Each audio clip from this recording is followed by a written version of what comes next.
Baik, Bismillah. Assalamualaikum warahmatullahi wabarakatuh. Assalamualaikum warahmatullahi Alhamdulillahirabbil wabarakatuh. alamin wassalatu wassalamu ala asyrafil anbiya'i wal mursalin wa ala alihi wa ashabihi rasulillahi ajmain. Asyhadu an la ilaha illallah wahdahu la syarika lah wa asyhadu anna Muhammadan abduhu wa rasuluh la nabiyya ba'dah amma ba'd. 91,1 FM Radio Rombani, Merajut Ilmu dan Peradaban, Generasi Rombani dan pemirsa KSTV dimanapun Anda bisa menyimak siaran kita di kesempatan malam hari ini. Alhamdulillah, kita bersyukur kepada Allah Subhanahu wa taala. Selawat dan salam kepada Nabi Muhammad sallallahu alaihi wasallam. Untuk kesempatan malam hari ini kita kembali dimudahkan untuk kembali berjumpa di program rutin kita, yakni Fondasi Podcast Dakwah Islami, yang alhamdulillah sudah memasuki episode ke-13 untuk kesempatan malam hari ini. Dan seperti biasa, nanti Atum bisa menyimak siaran kita live di laman Facebook dan juga di berbagai channel dakwah yang insya Allah menyiarkan podcast kita di kesempatan malam hari ini. Dan alhamdulillah juga guru kita sudah berkesempatan hadir di studio, yakninya Ustadz Dr. Helmi Basri LCMH Hafizahullah Ta'ala. Dan kita nanti akan membahas seputar chemistry penghambaan diri. Seperti apa dan bagaimana, lebih kurang 1 jam ke depan nanti kita akan bahas bersama guru kita. Kita sapa dulu beliau. Assalamualaikum warahmatullahi wabarakatuh, Ustaz. Assalamualaikum warahmatullahi wabarakatuh. Gimana kabar antum, Ustaz? Alhamdulillah. Baik, sehat Ustaz ya? Alhamdulillah. Alhamdulillah. Tapi Ustaz, kita sudah memasuki episode per episode dan sudah sampai ke episode ke-13 sepertinya. Ini bukan angka yang dinyatakan seperti ini, Ustaz. Bukan angka sial ya. Episode ke-13 kita membahas satu tema, yaitu chemistry penghambaan diri. Chemistry boleh diartikan senyawa atau keterkaitan atau hubungan, keterikatan sepertinya. Ada apa dengan penghambaan diri ini? Nanti kita akan bahas, Ustaz. Untuk lebih awal atau di pertanyaan awal, kita akan berkaca dari hadis yang sudah populer atau sudah mungkin saja sudah banyak yang hafal juga, Ustaz ya. Hadis Jibril ini yang sebenarnya kita ingin tahu ini, Ustaz, apa perbedaan mendasar antara muslim, mukmin, kemudian muhsin, atau boleh dikatakan Islam, iman, dan ihsan, Ustaz. Dalam aplikasinya dalam kehidupan beragama. Ini seperti apa, Ustaz? Fadal. Baik. Bismillahirrahmanirrahim. Alhamdulillah wassalatu wassalamu ala Rasulillah wa ala alihi wa sahbihi wa mawalah. Para pendengar dan para pemirsa yang menyaksikan dan yang sedang mendengarkan acara kita pada malam hari ini, yang berbahagia dimanapun berada, kita bersyukur pada Allah Subhanahu wa Ta'ala kembali pada malam hari ini dimudahkan untuk mengisi waktu dengan hal-hal yang mudah-mudahan ini bisa menjadi pahala bagi kita bersama. Karena salah satu dari cara mengisi waktu agar berisi pahala itu adalah ketika kita membaca ayat-ayat Allah, membaca hadis-hadis Rasulullah Sallallahu Alaihi Wasallam untuk meningkatkan pengetahuan agama kita. Tema kita pada malam hari ini chemistry ya. Nah. Biasanya istilah ini dalam ilmu kimia ini ya. Senyawa. Senyawa. Tetapi nampaknya memang perlu kita kaitkan dengan persoalan agama kita. Dalam hal ini adalah reaksi penghambaan diri kita. Bahwa penghambaan diri kita kepada Allah Subhanahu wa Ta'ala harus ada reaksinya dalam kehidupan kita sehari-hari. Kalau kita menghambakan diri kita secara benar, maka pasti akan memberikan kebaikan dan kebahagiaan dalam kehidupan kita. Tapi kalau seandainya penghambaannya itu salah, kita tidak akan mendapatkan kebahagiaan dan arti hidup yang sesungguhnya. Dan ternyata hubungannya dengan istilah chemistry ini, Imam Al-Ghazali itu menulis sebuah buku judulnya Kimia As-Sa'adah. Kimia As-Sa'adah. Kimia itu kan chemistry ya. Sa'adah, bagaimana Sa'adah itu bisa kita dapatkan. Jadi beliau bahas di situ seputar bagaimana membersihkan jiwa dari berbagai macam penyakit yang tidak baik, sifat al-radhilah gitu ya. Dibersihkan diri dari sifat-sifat yang tidak terpuji dan diisi kemudian dengan berbagai hal-hal yang baik. Tentu saja beliau dengan pendekatan tasawufnya, karena beliau adalah salah satu dari yang mendalami bagian itu. Tapi yang terpenting adalah ketika beliau memberi judul Kimia As-Sa'adah. Syekhul Islam Ibn Taimiyah juga punya sebuah buku Al-Ubudiyah. Al-Ubudiyah. Hakikat penghambaan diri itu seperti apa. Nah, jadi ini akan kita coba bahas bahwa apa yang telah kita laksanakan selama ini, penghambaan diri kita kepada Allah Subhanahu wa taala selama ini memang harus berbuah kebaikan dalam kehidupan. Dan ini sebenarnya membuat kita semakin yakin bahwa salah satu dari nikmat Allah yang terbesar dalam kehidupan kita itu adalah ketika beliau utus seorang Rasul. Ketika diutus seorang Rasul, itu sesungguhnya adalah nikmat yang luar biasa yang diberikan oleh Allah bagi kehidupan kita. Kenapa demikian? Karena Rasul itulah yang memberitahukan kepada kita bagaimana cara menghambakan diri kita kepada Allah dengan benar. Tanpa ada Rasul yang diutus, mungkin kita akan bingung. Kita akan terombang-ambing bagaimana cara kita menghambakan diri kita kepada Allah Subhanahu wa taala. Oleh karena itu, siapa yang ingin benar dalam menghambakan dirinya kepada Allah, maka satu-satunya cara adalah mengembalikannya atau melihat kepada apa yang telah diajarkan oleh Rasulullah Sallallahu Alaihi Wasallam. Itu komentar untuk judul yang tadi itu terkait dengan pertanyaan tadi ya, ada iman, ada ihsan, ada Islam, ada ihsan. Itu tiga istilah itu kan diambil dari sebuah hadis yang dikenal istilahnya dengan hadis Jibril. Hadis Jibril, ketika Jibril datang menjelma seperti seorang pemuda lalu menanya Rasulullah Sallallahu Alaihi Wasallam berbagai pertanyaan. Tiga di antara pertanyaannya adalah ya Muhammad ma huwal iman, ya Muhammad ma huwal Islam, dan ya Muhammad ma huwal ihsan. Dari situlah diambil tiga istilah itu. Yang ternyata ketiga istilah itu adalah cakupan untuk seluruh keislaman kita. Iman itu kan ada iman, Islam, ihsan gitu ya. Iman itu cenderung untuk persoalan keyakinan yang ada di hati. Iman abstrak, mempercayai sesuatu yang memang tidak kasat mata. Ada Allah yang harus kita percaya kepadanya, kita tak pernah melihat Allah. Ada malaikat yang kita harus percaya, kita tidak pernah melihat malaikat. Ada hari akhir yang kita juga harus percaya nanti akan datang, dan ini semua adalah bagian dari keimanan kita. Jadi ketika ditanya Rasul itu mahwal iman, dijawab oleh Nabi rukun iman yang tadi itu. Beriman kepada Allah, Rasul, malaikat, sampai yang 6 itu kan, wa biqadri khairi wa syarri, beriman dengan qada dan qadar, baik yang baik maupun yang buruk. Adapun Islam itu lebih kepada hal-hal yang sifatnya zahir. Amal-amal zahir kita. Jadi kalau iman itu amal batin kita, kalau Islam itu lebih kepada amal zahir. Ketika ditanya pula Rasul oleh malaikat itu mahwal Islam, dijawablah oleh Rasulullah Sallallahu Alaihi Wasallam dengan kelima rukun Islam itu. Ada syahadatain, ada sholat, puasa, zakat, kemudian juga haji. Jadi iman dan Islam. Lalu ketika Rasul ditanya tentang ihsan ini sesungguhnya adalah tingkat kesempurnaan seseorang dalam beragama ketika ia mampu menggabungkan antara iman dengan Islam itu secara sempurna. Maka dikatakan al-ihsan itu kamalun wa fadlun, adalah kesempurnaan dan karunia yang luar biasa dari Allah. Ketika ditanya apa itu ihsan, maka Rasul menjawab, anta'budallah ka'annaka tarahu fa illam takun tarahu fa innahu yarak. Kamu beribadah seolah-olah kamu melihat Allah secara langsung, wa illam takun tarahu, tapi seandainya kamu tidak mampu melihatnya maka yakinlah bahwa Allah melihat kamu.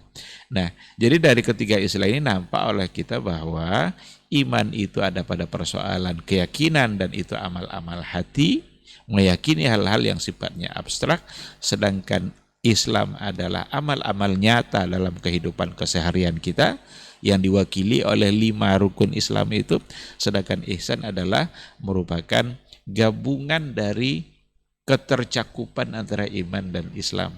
Orang yang benar-benar ihsan itu adalah orang yang beribadahnya seolah-olah dia beribadah dalam keadaan melihat Allah Subhanahu wa taala.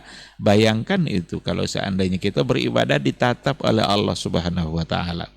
Kalau ada karyawan di hadapan pimpinan perusahaannya, dia tidak akan main-main itu. Kalau pimpinannya pergi, mungkin dia baca-baca koran, main-main handphone, ngopi-ngopi.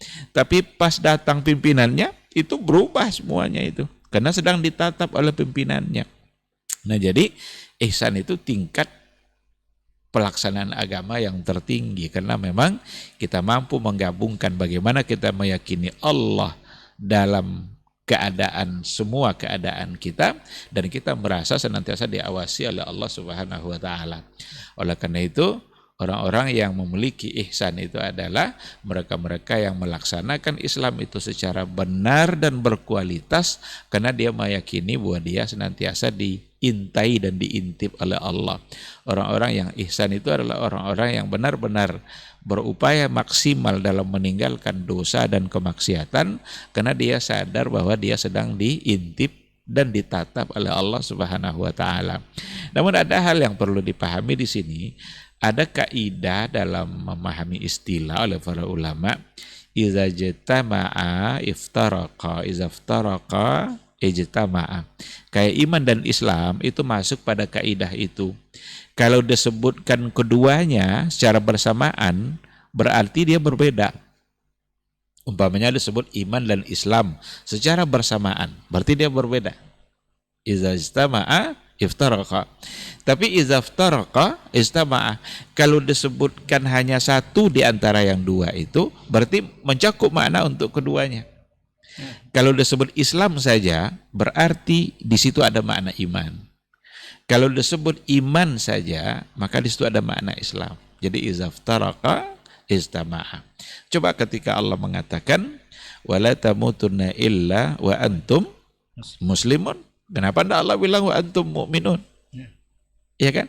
Maka ketika dikatakan muslimun, di situ tercakup keduanya makna iman dan Islam. Ada lagi ayat innamal mu'minuna ikhwa. Kenapa tidak innamal muslimuna? Maka kata mukmin di situ mencakup ke dalamnya pada pribadi seorang yang beriman, dan di dalam pribadinya ada iman dan ada Islam. Itu pakai kaidah yang tadi itu. Nah, tapi kalau disebut keduanya secara bersamaan, berarti dia punya makna yang berbeda. Itulah makna yang tadi itu. Iman itu fokus pada kepercayaan kita, pada keyakinan kita, pada amal-amal hati, sedangkan Islam itu lebih kepada amal-amal zahir, salat, zakat, bagaimana kita ruku, bagaimana kita sujud, bagaimana kita melaksanakan haji, khudhu anni manasikakum. Kelima rukun Islam itu mewakili amal-amal zahir yang lainnya yang memang pengembaliannya atau pelaksanaannya harus dikembalikan kepada apa yang diajarkan oleh Rasulullah Sallallahu Alaihi Wasallam. Menarik Ustaz, dari 3 poin hadis Jibril ini yang sudah dijelaskan tadi, apakah ini bisa dikatakan bentuk atau step dari seorang ini penghambaan dirinya kepada Allah? Apakah penghambaan diri paling rendah itu boleh dikatakan Islam saja, atau level kedua boleh dikatakan sudah beriman, atau level ketiga boleh dikatakan sudah ihsan, atau seperti apa Ustaz? Kalau kita kumpulkan ayat-ayat yang ada, itu memang bisa seperti itu. Bisa ada level-level tertentu. Karena ketika orang Arabi itu mengaku dirinya beriman, waqalatil a'rabu amanna. Orang-orang Arab itu berkata, orang-orang Badui yang baru Islam itu mereka berkata amanna.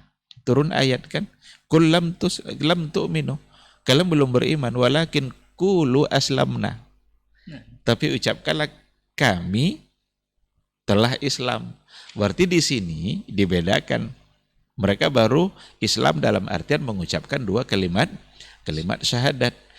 Oleh karena itu tingkatan pertamanya tentu saja adalah dengan menjadikan dirinya sebagai seorang muslim yang diawali dengan mengucapkan dua kalimat syahadat.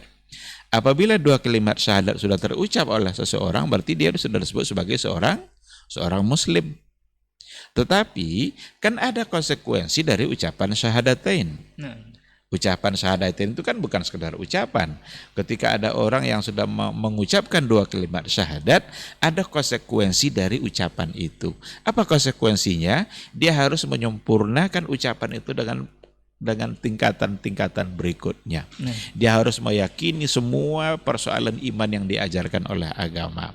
Yakin kepada Allah, yakin kepada hari akhir, yakin kepada kepada qada dan qadar, dan semua rukun-rukun iman yang lainnya. Kalau itu sudah terkumpul dan bukti bahwa mereka beriman dan berislam secara benar, itu nanti akan ada pada ihsannya itu. Anta'budallaha ka'annaka tarahu. Ada ibadah yang dia lakukan dan seolah-olah dia sedang melihat Allah Subhanahu wa ta'ala. Kalau tidak bisa, berarti dia harus yakin bahwa dia dilihat oleh Allah Subhanahu wa ta'ala. Jadi boleh dikatakan ihsan atau muhsin ini adalah level tertingginya, Ustaz, ya? Iya. Boleh dikatakan seperti boleh itu? Boleh dikatakan seperti itu. Tapi Ustaz, kita tarik ke kondisi kita sekarang, Ustaz. Ini kita ulang-ulang lagi bahwa hadis ini juga populer dan ini memang salah satu sunatullah bahwa perpecahan yang 73 itu mesti terjadi dan harus terjadi sesuai dengan sabda Rasul yang sudah digambarkan. Nah, dari satu garis lurus yang digambarkan Rasul dalam hadisnya itu, Ustaz, tentang manhaj dan metode beragama yang benar menurut pemahaman para salafus saleh, apa rambu-rambu atau poin-poin yang mesti dijaga agar kita bisa istiqomah, tidak melihat ke kanan dan ke kiri, Ustaz? Ada rambunya enggak, Ustaz? Saya kira memang kata kuncinya ada pada iman. Nah, iman itulah yang akan membuat kita istiqamah. Ketika kita mulai menyimpang, ini ada persoalan dalam iman kita. Maka disifatilah iman itu kan, kalau iman manusia itu kan yazidu wa yanqus. Kadang bisa bertambah, yazidu bit ta'ah wa yanqusu bil ma'siyah, bisa bertambah dengan ketaatan dan bisa pula berkurang dengan kemaksiatan. Bertambah dengan ketaatan itu artinya menggabung antara iman dengan Islam. Karena ketaatan itu adalah bagian dari amal zahir yang memang diperintahkan oleh agama, yang membuat imannya senantiasa meningkat. Tapi kalau amal zahirnya ini sudah berkurang, imannya nanti akan menurun. Iman menurun, istiqamah akan sulit untuk dipertahankan. Saya ingin ambil contoh yang sangat sederhana sekali. Ketika kita benar-benar percaya kepada malaikat, kita ambil satu contoh. Malaikat ada yang disebut sebagai raqibun atid. Wa ma yalfizu min qaulin illa ladaihi raqibun atid. Kita wajib percaya, harus kita meyakini bahwa dalam kehidupan kita ini senantiasa di sisi kita ada raqibun atid. Ada malaikat pencatat yang baik, ada malaikat pencatat yang buruk. Ini bagian dari iman. Kalau bagian dari iman berarti tidak dilogikakan. Jangan coba-coba nanti tengok kiri mana malaikatnya. Tengok kanan mana malaikat? Tidak ada malaikat. Berarti kita sudah melogikakan iman. Iman tidak tepat untuk dilogikakan. Karena kalau segala-galanya bisa dilogikakan, tak perlu ada kata iman. Adanya kata iman itu menandakan bahwa akal di situ tidak dipentingkan. Tidak dipentingkan dalam artian ya jangan salah paham lagi. Jangan tidak pakai akal pula. Jangan tidak pakai akal gitu. Tetapi kita mengimaninya melalui keyakinan kita, tidak mesti kita cari-cari pembuktiannya melalui akal. Karena tidak akan ketemu. Di kanan ada raqib, di kiri ada atid nanti. Pencatat baik, pencatat buruk. Tidak nampak malaikat itu kan. Rasul juga bilang di setiap jengkal bumi Allah itu ada malaikat yang bersujud. Coba kita keluar ke situ. Mana malaikat yang sedang sujud? Nah, tapi perlu kita percaya. Nah sekarang kalau seandainya kita percaya bahwa di sisi kita ada malaikat itu, setiap kali kita terniat untuk berbuat maksiat, ingat malaikat itu tidak pernah lalai dalam catatannya. Dan tidak ada yang luput dari catatan dia. Bukankah itu nanti membuat kita akan semakin istiqamah? Jadi mengimani malaikat itu saja kalau benar-benar kita terapkan dalam kehidupan kita, kita akan istiqamah. Ketika kita ingin melangkahkan kaki ke tempat yang ibadah, tempat-tempat baik, akan semakin bersemangat kita untuk mengerjakannya, karena kita tahu bahwa kebaikan itu tidak akan luput dari catatan malaikat Allah. Kebalikannya seperti tadi, tergerak untuk melangkah ke tempat dosa, ke tempat maksiat, yang kita ingat justru adalah malaikat pencatat keburukan, dan tak akan ada satupun keburukan yang luput dari catatan malaikat. Itu baru iman pada malaikat. Baru satu poin. baru satu poin. Kalau kita bawa nanti pada iman pada hari akhir umpamanya. Kalau kita lihat hadis-hadis Nabi, ayat-ayat Al-Quran sering menggandengkan sebutan iman kepada Allah dan hari akhir. Nah, Man kana yu'minu billahi wal yaumil akhir. Iman pada Allah, siapa yang beriman pada Allah dan beriman pada hari akhir. Kenapa digandengkan? Itu menggambarkan bahwa hari akhir itu pasti, dan tidak ada satupun yang cuma-cuma yang kita kerjakan di dunia ini. Setiap kebaikan yang kita kerjakan di dunia, tidak ada yang merugikan kita, karena di akhirat nanti akan ada pembalasan. Setiap keburukan yang kita kerjakan juga itu tidak akan hilang begitu saja, karena ada akhirat nanti yang pasti datangnya, di mana kita akan dibalas. Maka kita akan bersemangat untuk beribadah, kita akan tetap istiqamah ketika di hati kita selalu meyakini bahwa hari akhir itu akan pasti ada, akan pasti datang, dan diawali dengan kematian kita. Bukankah kematian setiap detik kita bisa melihat apa yang terjadi?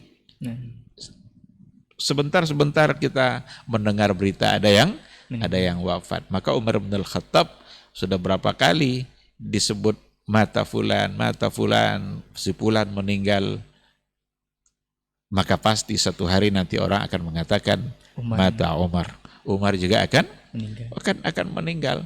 Dan meninggal itu bukan akhir dari segala persoalan kita, tapi justru awal untuk menuju masa abadi.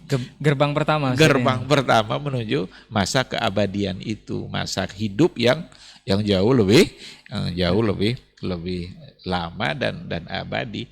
Nah, saya kira begini cara untuk bagaimana kita bisa istiqamah di dalam menjalani agama di dalam kehidupan kita.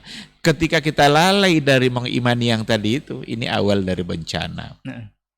Maka orang-orang yang kalau sudah tidak ingat lagi dia kepada Allah, tidak ingat lagi dia kepada malaikat yang mencatat, dia akan begitu mudah untuk melakukan hal-hal yang bersifat dosa. Karena dia sudah tidak ingat lagi, atau dia menganggap tidak ada.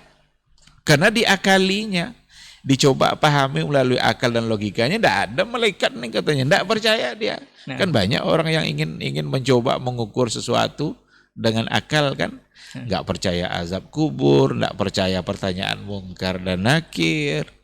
Karena hadisnya ada hadis ahad, itu semua akan menyebabkan terjadinya penyimpangan.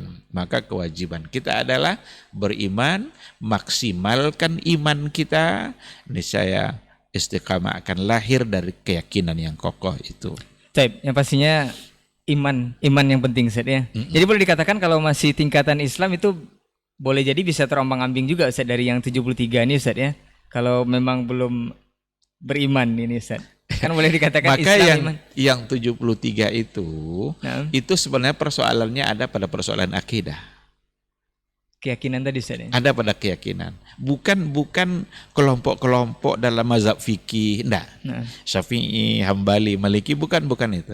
Tapi yang golongan-golongan yang disebut Nabi itu kesalahan mereka ada pada masalah akidah dan keyakinan. Ini perlu diperhatikan baik-baik. Dan hanya satu yang benar-benar diterima adalah apa yang diyakini oleh Rasul dan para sahabatnya. Baik, Ustaz. Kita beralih ke poin selanjutnya, Ustaz. Ada metode targhib wa targhib, Ustaz. Targhib wa targhib dalam penyampaian dakwah, Ustaz, yang hak. Fungsi ayat-ayat ancaman dalam Al-Quran itu kan banyak, Ustaz. Banyak ayat-ayat ancaman, juga ada ayat-ayat yang menggambarkan kenikmatan, apakah surga ataupun neraka. Ini fungsinya jika seseorang di akhirat nanti tergantung masyiahnya Allah, itu ada juga yang mengatakan bahwa seorang Ali, kalau dikisahkan di itu Ali anak Fudail bin Iyad rahimahullah, itu meninggal karena ayat-ayat ancaman nih Ustaz. Ini mohon klarifikasinya nanti Ustaz apakah benar. Tetapi dikisahkan juga seorang pelacur itu Ustaz yang memberi minum anjing itu bahkan bisa masuk surga padahal belum dikisahkan bertaubat. Ini korelasinya seperti apa Ustaz? Apa memang ayat ancaman itu berfungsi untuk ancaman saja, nanti juga akan diampuni oleh Allah, atau seperti apa Ustaz? Iya. Masyiah itu, kalau kita sudah bicara masyiatullah, segala-galanya berada dalam kehendak Allah, itu menggambarkan bahwa kehendak mutlak yang dimiliki oleh Allah dalam kehidupan semua makhluk ini. Tidak ada yang bisa memerintahkan Allah. Tidak ada yang bisa mewajibkan Allah untuk melakukan sesuatu. Tidak ada yang bisa mengharuskan Allah melakukan sesuatu. Allah lah yang berkehendak, fa'alul lima yurid. Berkehendak untuk melakukan apa yang dia inginkan. Maka itu namanya masyiah. Termasuk siapa yang dia kehendaki untuk masuk surga, siapa yang dia kehendaki untuk masuk neraka, itu kita tidak bisa protes. Itu tujuannya sebenarnya masyiah itu, mengimani masyiah Allah itu meyakini kesempurnaan kudrat dan iradatnya Allah itu. Kekuasaan mutlak, kehendak mutlak itu ada pada Allah Subhanahu wa taala. Berarti tetap Allah Maha Adil Ustaz ya.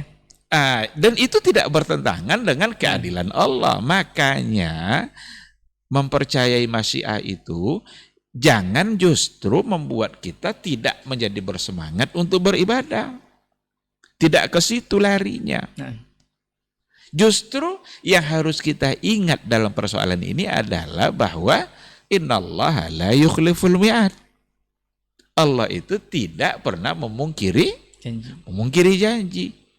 Jadi jangan sampai nanti, kalau ternyata nanti di akhirat itu tergantung masyiatullah, kehendak Allah. Kalau Allah menghendaki saya masuk neraka, ya masuk neraka. Kalau gitu saya tidak usah beribadah. Ini cacat logikanya. Ini tidak bisa dibenarkan. Masyiah itu gambaran kesempurnaan kehendak Allah. Allah berkehendak mutlak dalam kehidupan kita, dunia dan akhirat. Tidak ada satupun yang bisa mewajibkan Allah melakukan sesuatu. Apakah orang yang beribadah rajin kepada Allah dia bisa mewajibkan Allah memasukkannya ke dalam surga? Tidak. Tapi yang harus diingat dalam persoalan ini adalah Allah itu tidak pernah memungkiri janji. Ketika Allah menjanjikan surga bagi orang-orang yang taat, Allah tidak memungkiri janji. Meskipun masuk surga bukanlah karena amal ibadah dan ketaatan semata kan? Rasul kan menyampaikan di hadapan sahabat seperti itu. Masuk surga itu bukan karena amal. Amal apa yang bisa dinilai dengan surganya Allah? Surga Allah itu mahal. Harganya tinggi. Sholat tidak pernah khusyuk. Puasa hari-harinya banyak ghibah. Surga apa yang didapat oleh puasa yang banyak ghibah gitu. Tapi kata Rasul, masuk surga itu karena karunia Allah. Maka kita beribadah agar mendapatkan karunia dari Allah yang menyebabkan kita nanti bisa masuk surga. Tapi pastinya ada di tangan Allah. Disinilah masyiah. Dan innallaha la yukhliful mi'ad.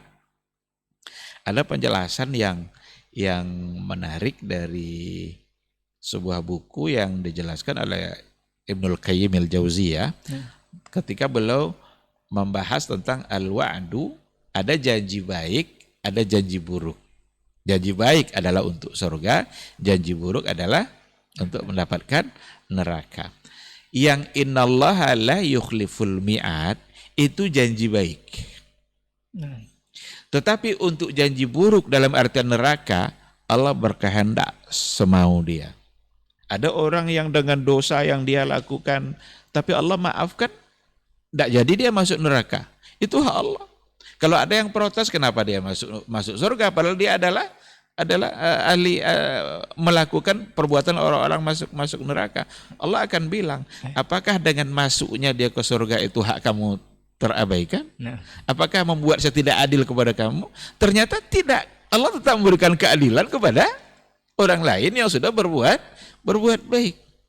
Maka kata Ibnul Qayyim, yang la yukhliful mi'ad itu untuk sesuatu yang balasan-balasan kebaikan. Tidak pernah dipungkiri oleh Allah.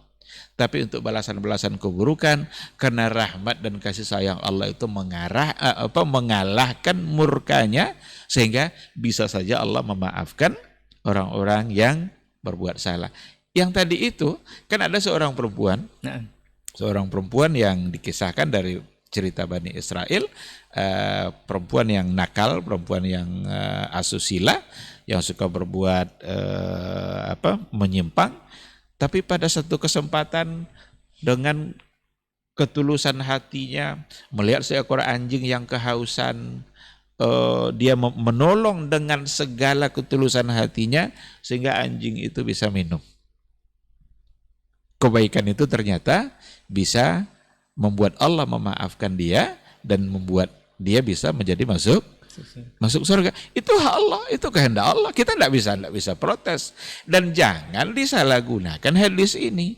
Oh, kalau begitu kita berzina aja lah sering-sering, nanti dapat anjing kasih minum. Kopi lagi saya. Atau kasih mungkin apa gitu kan, jus apa. Tidak begitu cara memahaminya.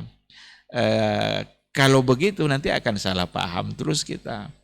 Nah, maka di situ menandakan kehendak mutlak ada di tangan Allah dan menggambarkan betapa Allah Subhanahu wa taala begitu pemaafnya terhadap orang-orang yang memiliki hati yang tulus. Oleh karena itu, murnikanlah hati kita, bersihkanlah hati kita sebersih-bersihnya, menghadaplah kepada Allah, dan itu jadikan langkah untuk menuju amal-amal kebaikan yang lainnya. Begitu yang seharusnya kita memahaminya. Jadi, oleh karena itu sekali lagi persoalan masyiah sesungguhnya adalah bukti bahwa Allah berkehendak mutlak dalam kehidupan kita. Tidak ada satupun yang bisa protes terhadap apa yang dilakukan oleh Allah Subhanahu wa taala. Yang pastinya semua yang dilakukan Allah atas masyiahnya itu tetap Allah Maha Adil, tanpa mengurangi hak-hak hambanya. Tanpa mengurangi hak yang menarik, Ustaz. Kita masih berkaitan dengan masyiahnya Allah ini, Ustaz.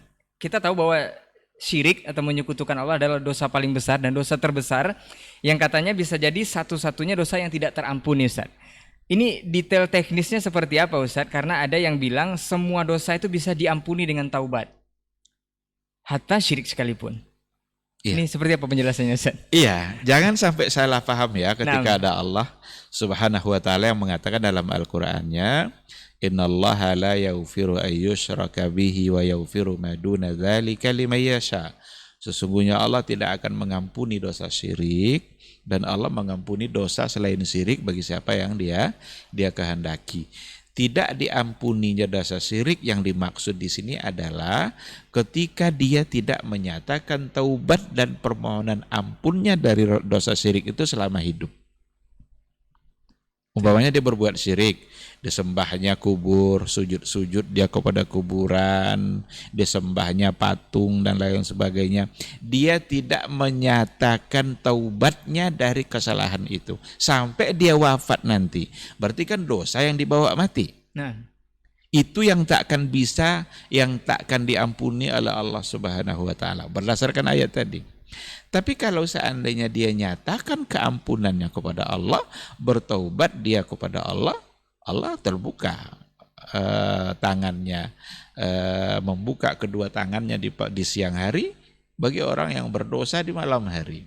Allah membuka pula kedua tangannya di malam hari untuk pelaku dosa yang dikerjakannya di siang hari.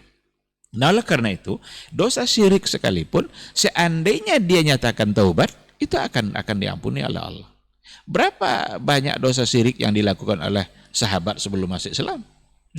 Umar bin Khattab, berapa banyak dosa yang dia lakukan sebelumnya? Persoalan penyembahan kepada patung itu sudah menjadi hal biasa, bahkan bagian dari kehidupan mereka. Tapi dia kan menjadi orang yang dijamin masuk surga. Di akhir ayatnya Allah ridho dan dia ridho kepada Allah, ya.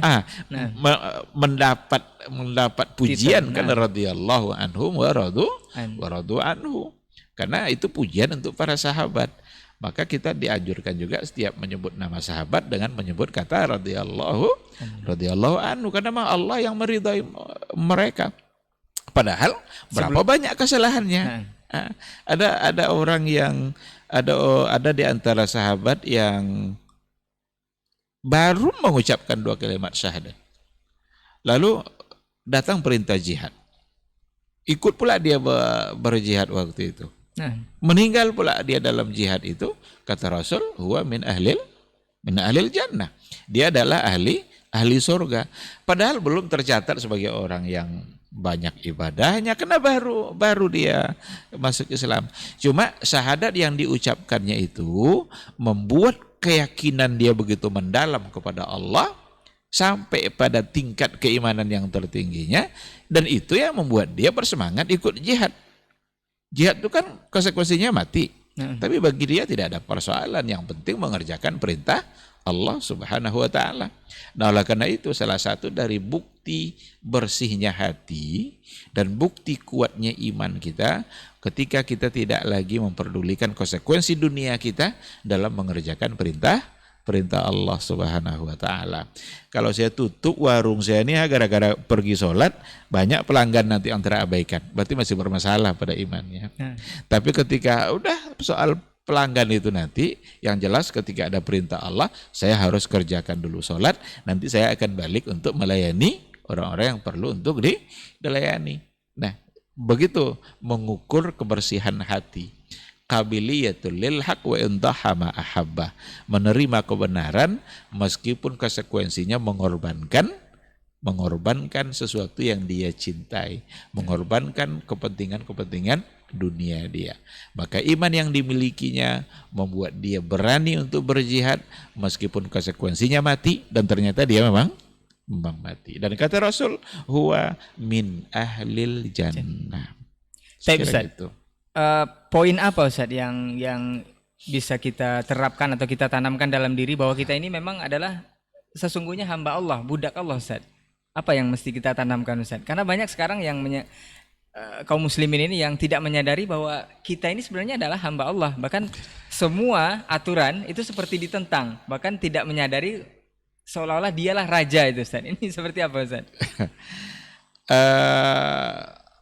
Ada sahabat yang bertanya kepada Rasul, ya Rasulullah, ayu dzambin a'zam, apa dosa yang paling besar? Singkat saja jawaban Rasul ketika itu, anta ja'ala lillahi niddan wa huwa khalaqak. Kamu berikan kepada Allah itu tandingan, seolah-olah ada yang lain yang serupa dengan Allah, wa huwa khalaqak, padahal dialah Allah yang telah menciptakan kamu. Maka hamba Allah itu, kata hamba itu coba dipahami baik-baik. Orang Arab lah yang sangat mengerti dengan arti hamba itu.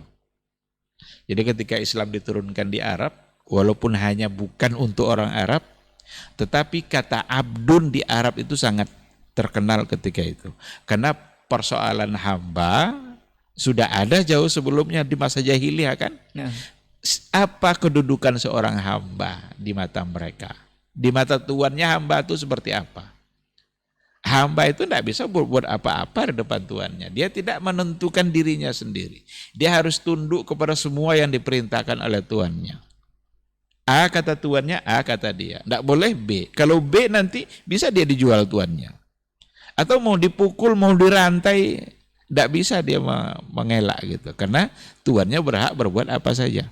Nah, ketika dikatakan bahwa kita ini adalah hamba Allah, sesungguhnya kedudukan kita adalah seperti itu.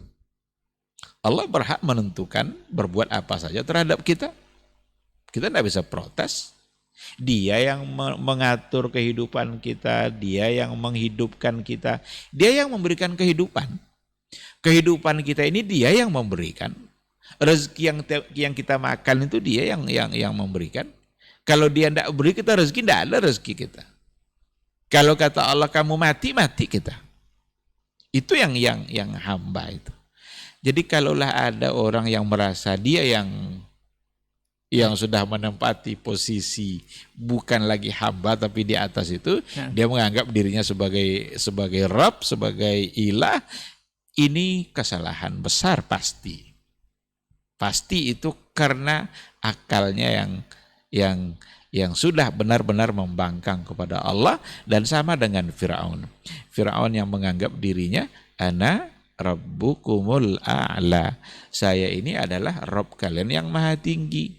Dikiranya dia bisa memberi makan semua orang-orang Mesir, masyarakatnya ketika itu. Dikiranya itu kemampuan dia. Tapi dia sendiri ternyata diberikan kehidupan oleh Allah Subhanahu wa ta'ala. Diujilah Fir'aun itu dengan berbagai macam ujian kan. Tapi dasar Fir'aun itu tidak juga mau bertaubat, ujian terakhirnya ya tenggelam di laut. Saat tenggelam itulah barulah dia ingatkan, amantu bi Rabbi Musa, saya beriman dengan Rabbnya Musa. Padahal sudah sakarat, tidak ada lagi, tidak diterima lagi. Maka para pendurhaka, kita mengingatkan diri kita masing-masing dan juga keluarga kita dan masyarakat secara keseluruhan. Kalau ada kedurhakaan yang datang dari kita, ingat bahwa sesungguhnya kita ini adalah hamba. Kita harus memberikan ketaatan kepada Allah yang memberikan kita kehidupan. Sampai kapan kita akan durhaka? Sampai kapan kita akan membangkang, membantah, mendurhakai Allah Subhanahu wa ta'ala? Bahkan menentang Allah pula. Menentang syariat Allah. Haram kata Allah, halal kata dia. Jangan kata Allah, iya kata dia. Sampai kapan? Ingat, Allah bisa berbuat dalam kehidupan kita apa saja yang dia kehendaki. Nah, ini yang membuat kita mudah-mudahan bisa benar-benar menjadi seorang hamba, dan hamba itu haruslah taat kepada tuannya. Hamba Allah berarti harus memberikan ketaatannya hanya kepada Allah Subhanahu wa ta'ala yang telah memberikannya kehidupan dan memberikan semua kebutuhan-kebutuhan dalam kehidupan dia. Baik, berarti harus tahu dulu sebenarnya arti hamba yang sebenarnya. Khususnya untuk yang sudah belajar bahasa Arab mungkin bisa memahami juga, atau konteksnya memang orang Arab sendiri yang paham akan hamba itu sendiri, Ustaz ya. Jadi kita memang harus banyak belajar. Kalau sekarang kan di kita kan tidak ada istilah hamba, tidak ada ya. Nah. Hanya saja banyak juga orang yang memperbudak orang lain. Banyak orang yang memperbudak orang lain, dikiranya orang itu adalah hamba, dan dia buat aturan-aturan untuk orang itu berbagai macam aturan. Yang orang itu sendiri bisa mentaatinya. Kadang aturannya membantah atau bertentangan dengan perintah Allah Subhanahu wa ta'ala. Kalau ada umpamanya satu perusahaan yang membuat satu aturan, tidak boleh pakai jilbab umpamanya. Karena itu akan berpengaruh nanti mungkin ke kinerja atau kepada penerimaan masyarakat terhadap apa yang dia tawarkan. Lalu dia mau mentaatinya. Berarti dia telah memberikan ketaatannya kepada yang tadi. Kalau dia punya iman pada Allah, dia harus bilang tidak. Kalau ini aturannya, ini tidak bisa saya laksanakan karena saya adalah seorang wanita, wajib menutup aurat karena Allah Rabb saya yang menyuruh menutup aurat. Itu sikap sebagai seorang yang beriman. Kalau tunduk dia mau mentaati orang tadi, berarti dia tidak lagi menghambakan dirinya kepada Allah, tapi menghambakan dirinya kepada yang lain selain daripada Allah, dan Allah akan marah. Ada tandingannya, Ustaz ya? Ada tandingannya. Nah Ustaz, berkaca dari pengalaman hidup para ulama Ustaz, soal penghambaan diri ini Ustaz, kita tahu bahwa sekelas Ibnu Taimiyah Ustaz, rahimahullah, itu keluar masuk penjara tapi nyaman-nyaman saja Ustaz. Nyaman-nyaman saja, tidak merasa bahwa dia terkekang dalam penjara itu. Ini rahasianya apa Ustaz? Bahkan dikisahkan juga tidak sempat zuhud atau tidak sempat menikah. Ini seperti apa Ustaz? Mungkin bisa kita ambil ibrahnya untuk penghambaan diri ini. Iya, ini sebenarnya bagian dari chemistry penghambaan diri tadi. Nah, begitulah kuatnya hubungan penghambaan diri yang ada pada Syekhul Islam Ibn Taimiyah bagi kehidupan dia. Nah, sehingga yang ada dalam pikirannya adalah benar-benar berada di atas jalan Allah meskipun konsekuensinya adalah penjara, menyakitkan. Ini chemistry penghambaan diri itu sebenarnya harus sampai ke tingkat ini. Dia sudah bisa mengabaikan hal-hal yang nikmat bagi diri dia demi mempertahankan agama Allah. Dan ternyata yang dalam hal ini bukan hanya Syekhul Islam Ibn Taimiyah saja. Kalau kita bicara soal penjara, bagaimana para ulama dulu di penjara demi mempertahankan kebenaran, itu cerita penjara ini banyak sekali. Bahkan kalau ada yang mau menulis sebuah buku sejarah mereka yang berada dalam penjara, itu saya kira akan sangat menarik sekali. Imam Ahmad masuk penjara karena dia dipaksa untuk mengaku bahwa Al-Quran adalah makhluk, tapi Muhammad tidak mau. Al-Quran bukan makhluk. Al-Quran adalah kalamullah, adalah kalam Allah. Dan kalam itu adalah sifat Allah. Tidak mungkin sifat Allah adalah makhluk. Itu yang dipertahankannya. Masuk penjara, udah masuk penjara, tidak apa-apa. Asalkan dia bisa mempertahankan kebenaran. Banyak cerita-cerita para ulama. Al-Imam Sarakhsi masuk penjara. Dan ternyata penjara itu bagi mereka itu hanya uzlah istilahnya ya. Bagaimana mereka bisa menyendiri, lebih mendekatkan diri kepada Allah. Bahkan karya-karya mereka muncul banyak dalam penjara itu. Sejarah itu bisa berlanjut terus bahkan sampai ke Indonesia. Dulu Buya Hamka juga pernah diperlakukan dengan hal-hal yang seperti itu. Nah, oleh karena itu bentuk ketaatan, mempertahankan penghambaan dirinya kepada Allah dengan benar, itu membuat dia menikmati apapun yang akan dia hadapi nanti. Meskipun konsekuensinya adalah penjara. Terkait dengan dia tidak menikah, seperti Imam Nawawi kan juga dalam catatan sejarah dia tidak menikah. Ya mungkin karena punya pertimbangan-pertimbangan yang lain terkait dengan pembelaan agama.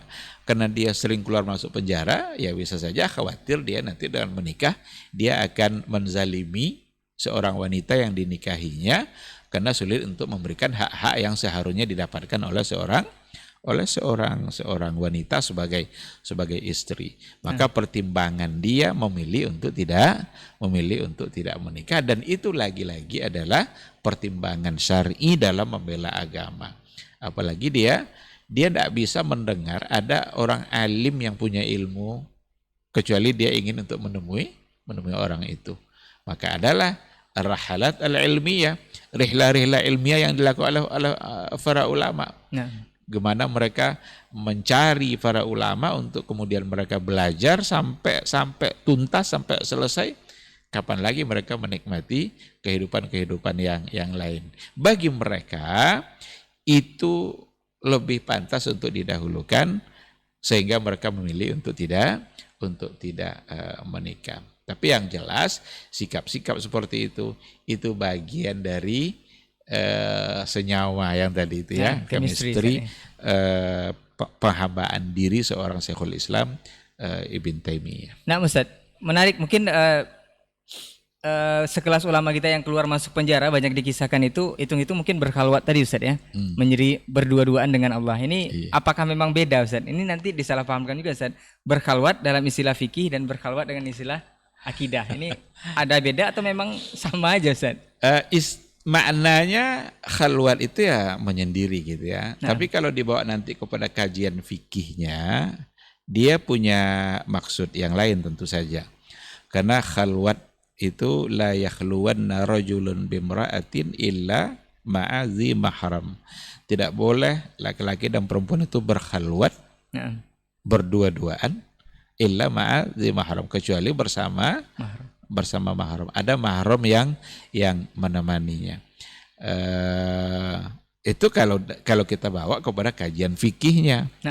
Kalau dibawa pada khalwat dalam artian yang tadi itu, kajian akidahnya, tentu tidak seperti itu. Bahkan malah dianjurkan ketika seseorang yang menyendiri bersama Rabbnya, bahkan salah satu dari yang mendapatkan naungan di akhirat kelak dari naungannya Allah itu kan seseorang yang berzikir sendiri di malam hari kan, seperti itu kan. Fafadat aina, lalu air matanya menetes, dia bisa menangis dengan berkhalwatnya tadi itu.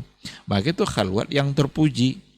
Tapi khalwat yang dalam fikih yang tadi itu khalwat yang tercela. Karena wa kana thalisuhuma syaitan. Kalau sudah ada dua orang yang berkhalwat, laki-laki dan perempuan, sembunyi-sembunyi dia, illa wa kana thalisuhuma syaitan, kecuali yang ketiganya itu adalah syaitan. Karena yang ketiganya adalah syaitan, maka berarti khalwat itu menggiring untuk melakukan perbuatan-perbuatan dosa, sehingga ia menjadi terlarang. Sedangkan khalwat yang satunya lagi, ketika menyendiri dengan Allah, berzikir, mengingat Allah, sampai meneteskan air mata, itu akan meningkatkan kekuatan iman dan ketakwaannya kepada Allah, dan itu adalah sesuatu yang terpuji. Nah Ustaz, ini perlu kita bahas, mungkin beberapa waktu belakang ini viral Ustaz, untuk masalah yang kita bahas, chemistry ibadah ini. Tadi sudah diingatkan kalau poin yang membuat kita sadar bahwa kita ini hamba, ada tidak sebab terbesar seorang itu bisa lupa bahwa dia adalah hamba, Ustaz. Kemudian apakah benar juga terjalin chemistry ini, chemistry penghambaan diri ini dengan menyatunya hamba itu dengan Allah? Ini beberapa waktu belakangan sempat viral nih Ustaz, menyatu dengan Allah ini Ustaz. Ini seperti apa Ustaz? Iya, yang menyebabkan seseorang lupa kalau dia adalah hamba itu adalah keangkuhan. Nah, seperti yang diungkapkan tadi Ustaz ya. Kesombongan dan keangkuhan. Kesombongan, keangkuhan itulah yang menyebabkan iblis lupa kalau dia sebagai hamba. Hamba itu kan harus memberikan ketaatan kepada Allah. Ketika iblis lupa kalau dia adalah hamba, diperintahkan sujud oleh Allah, dia tidak mau. Di situ ada kesombongan, ada keangkuhan. Aba wastakbar. Dia enggan dan dia angkuh atau sombong. Keangkuhan itulah yang mengeluarkan iblis itu dari surganya Allah. Maka kata Ibnul Qayyim al-Jauziyah, setiap kali hamba Allah melakukan dosa dan maksiat, pada saat itu di hatinya ada takabur. Pada saat dia melakukan dosa itu, di hatinya ketika itu ada kesombongan dan keangkuhan. Lupa dia kalau dia adalah hamba. Lupa dia kalau Allah itu maha kuat. Dikiranya dia lebih kuat daripada Allah. Dikiranya dia sudah tidak butuh lagi kepada Allah. Oleh karena itu, jangan pernah ada keangkuhan itu, karena akan melupakan dirinya bahwa dia adalah seorang hamba. Di sisi lain, jangan pula sampai nanti mengaku bahwa dengan ibadah yang dia lakukan, dengan zikir yang dia lakukan, membuat dia yang hamba tadi itu sudah bisa menyatu pula dengan Allah. Chemistry-nya Ustaz. Itu chemistry yang salah. Yang salah. Itu tertolak. Dan itu salah satu dari kesalahan yang ada pada orang-orang sufi ya. Pada sebagian kan dulu ada itu kan kayak Hallaj. Hallaj itu kan mengaku dalam jubah saya ini ada Allah. Sampai akhirnya dia dihukum mati karena kesalahannya itu kan.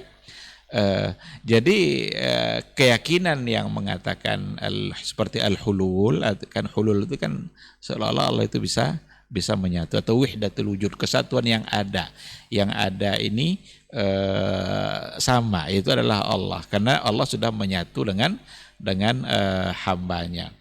Muncul di situ nanti kemungkaran ketika saya sujud, yang sujud ini siapa? Saya yang sujud, saya yang disembah, karena dia mengaku sudah menyatu dengan Allah. Ini fatal, ini akidah batilah, ini akidah yang sangat tidak bisa diterima. Nabi Muhammad SAW orang yang paling taat di muka bumi Allah ini, orang yang paling mulia di muka bumi Allah ini, tapi tak pernah dia menganggap bahwa Allah menyatu dalam diri dia. Maka menyatu di situ jangan dipahami seperti yang dipahami oleh orang-orang sufi yang menyimpang tadi itu. Tetapi ketika kita beribadah dekat dengan Allah, seolah-olah kita melihat Allah dan seolah kita berada di hadapan Allah.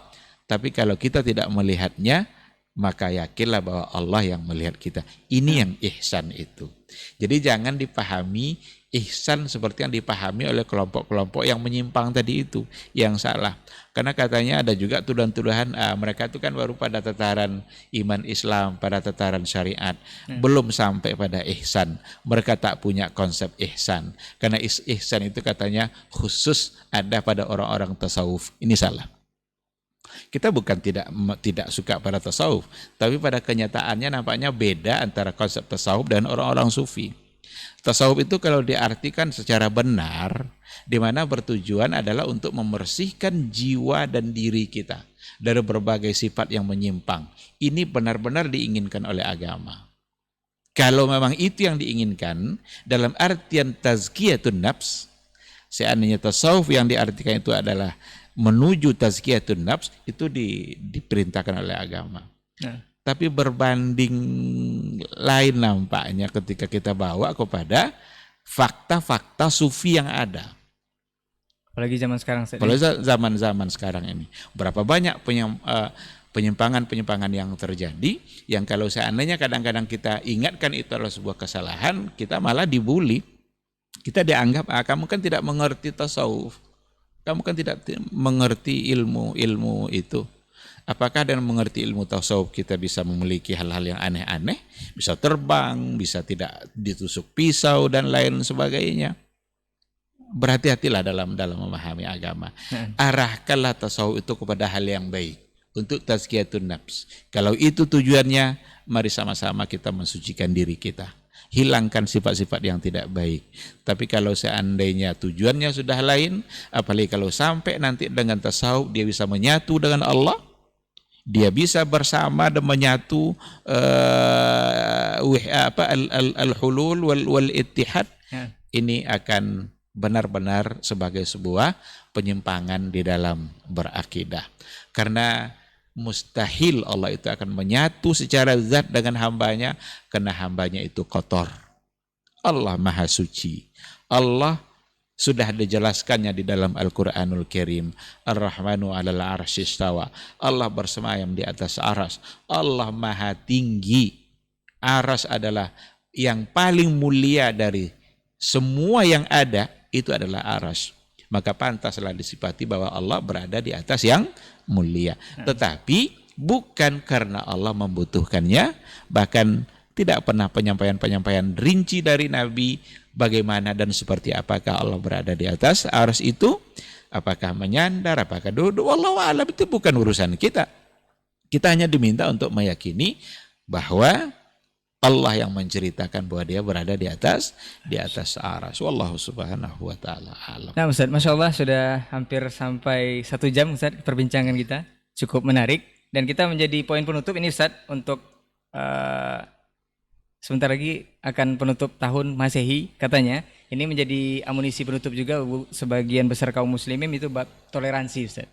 Kita disibukkan dengan si Mary dan si Happy Ustaz. Kalau Mary kemarin udah lewat Ustaz ya. Iya. Dan tinggal Happy, si Happy nanti akan menjelang nanti insya Allah. Yang jadi poin bahasan kita adalah Ustaz, apakah ini toleransi yang sebenarnya yang dilakukan saat ini, khusus untuk muslim saat ini, sebagian besar, apakah ini perlu diajarkan lagi kepada mukmin atau kaum muslimin kita, bab toleransi yang diajarkan Rasul, seperti yang diajar atau dicontohkan Rasul, atau ini adalah bentuk loss-nya atau hilangnya chemistry penghambaan diri ini Ustaz dalam bab akidah? Iya. Nah Ustaz, ketika makna toleransi itu datang dari orang-orang yang tidak benar pemahaman agamanya, maka kita mendapatkan artian yang salah. nah. Ketika toleransi diartikan oleh orang-orang yang jauh dari Allah, maka kita tidak akan mendapatkan arti yang sebenarnya. Apalagi kalau toleransi diartikan oleh orang-orang yang tidak beriman kepada Allah. Karena kita mengambil konsep toleransi dari Barat. Masa konsep toleransi kita ambil dari Israel, dari Yahudi?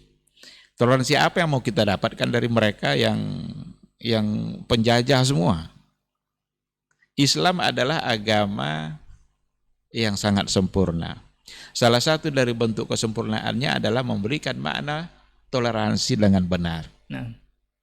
Toleransi itu bukan berarti kita bersama-sama mengerjakan keyakinan yang lain. Nah, Lalu nanti sama-sama pula mengerjakan keyakinan yang ada pada Islam. Tidak seperti itu. Dulu kan Nabi kan sudah diajak itu kan, untuk menyembah patung sebentar, nanti sama-sama pula menyembah Robnya Nabi Muhammad. Tapi turun ayat kan. Maka persoalan akidah itu tegas sebenarnya Al-Quran itu lakum dinukum waliyadin. Maka toleransi yang sebenarnya itu adalah ketika kita memberikan kebebasan agama lain untuk mengerjakan amalan-amalan agamanya sesuai dengan keyakinannya, dan kita diberikan pula kebebasan untuk mengerjakan agama kita sesuai dengan keyakinan kita. Bukan nanti kita dipaksa untuk mengerjakan apa yang mereka yakini, dan nanti kita ajak pula mereka untuk mengerjakan apa yang kita yakini. Itu tidak toleransi. Itu hanya bisa dilaksanakan oleh mereka yang sama-sama tidak taat pada agamanya. nah, Ada sholawat di gereja, ada zikir-zikir di gereja, ada azan di gereja. Apa untungnya bagi gereja azan itu? Apakah menambah kekuatan agama mereka, akidah mereka? nah. Kalau kekuatan politik mungkin ada di situ. Kita umpamanya, ketika mereka mengucapkan Idul Fitri, apa untungnya bagi kita? Tidak ada. Dan ucapan-ucapan seperti itu, mereka yang mengucapkan Selamat Natal, orang kafir yang mengucapkan Selamat Idul Fitri, itu hanya bisa dilakukan oleh mereka-mereka yang sama-sama tidak mentaati, yang tidak begitu mentaati Rabbnya. Kalaulah dia benar-benar taat kepada agamanya, niscaya mereka tidak akan bisa melakukan itu. Sama dengan ajakan nikah antar agama. Nah, Kan kita sama manusia nih. Tidak ada lagi beda di panah agama. Sesama apapun agama boleh menikah. Nikah beda agama. Hanya bisa terjadi pada mereka-mereka yang sama-sama tidak taat dengan agamanya. Kalaulah yang non-muslim itu, Nasrani umpamanya, taat dengan agama Nasraninya, tidak mungkin dia nikah dengan yang tidak Nasrani juga. nah. Muslim kalau benar-benar dia taat dengan Islamnya, tidak mungkin dia nyaman nikah dengan yang tidak seagama dengan dia. Nah, oleh karena itu, toleransi itu saling menghargai dalam melaksanakan agamanya masing-masing, bukan mengajak agama lain untuk mengerjakan apa yang dia yakini. Kita khawatir nanti kita salah dalam memaknainya dan justru kita mengacak-acak agama kita. Boleh jadi dikatakan kalau sebagian besar kaum muslimin yang kebablasan dalam bab toleransi ini, boleh dibahasakan tidak Ustaz, kalau mereka itu tidak paham dengan agamanya masing-masing. Boleh dibahasakan seperti itu Ustaz? Tapi wallahu a'lam, tapi itu indikasi. Nah, Itu sebagai indikator kekurang pahamannya dengan agamanya sendiri. Wallahu a'lam.